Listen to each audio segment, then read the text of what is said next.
Okay, so let's get into it. Manchester United, the end of the season is approaching, and, well, it feels like everything's suddenly about the UEFA Europa League. Yeah, it really does.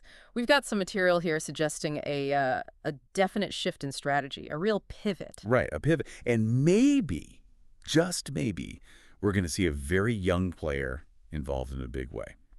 So this deep dive, we're looking at United's European push and this kid, Guido Obi Martin. And for you listening, I think this is fascinating, right?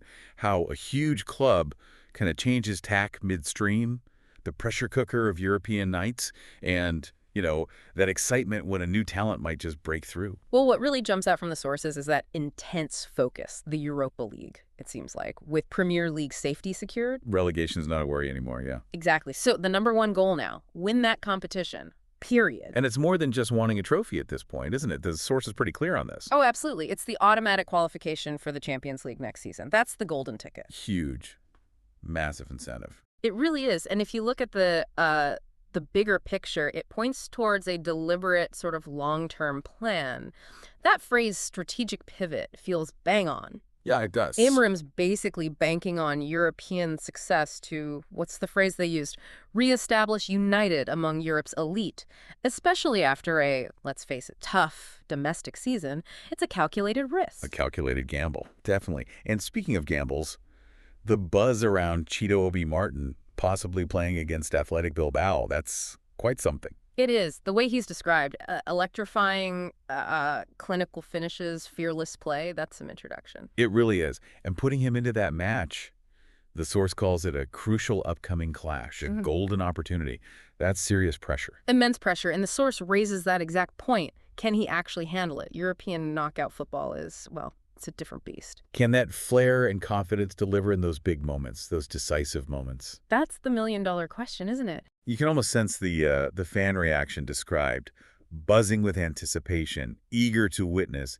It's that hope, isn't it, that surrounds a really promising young player. It is, that classic narrative. And it feeds into the whole atmosphere around Old Trafford right now. The source paints it as, what was it?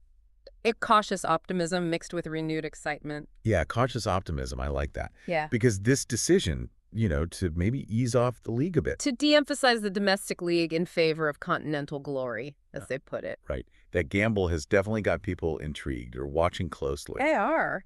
Looking at the tactics, how these younger players are being integrated, it feels like the shaping of a new chapter, according to the source. There's real scrutiny. And that central question the source asks sums it all up, really. Will this bold approach pay off and reignite Manchester United's European legacy? It's high risk, potentially high reward. So wrapping this part up, United, laser focused on the Europa League. For the silverware, yes, but maybe more importantly for that Champions League spot. Definitely. And we might just see a young talent like Guido Obi Martin thrown into the deep end, playing a key part. It's creating this real sense of, well, anticipation. Yeah, palpable anticipation around the club. Which leads to something for you listening to think about. Yeah. Just how much can one cup run, one tournament win, and maybe the breakthrough of one young star? How much can that really change the whole story, the perception of a giant club like United? That's a great point. And beyond just winning games, what are those other things, those deeper elements that actually build a team's lasting legacy? Something to mull over.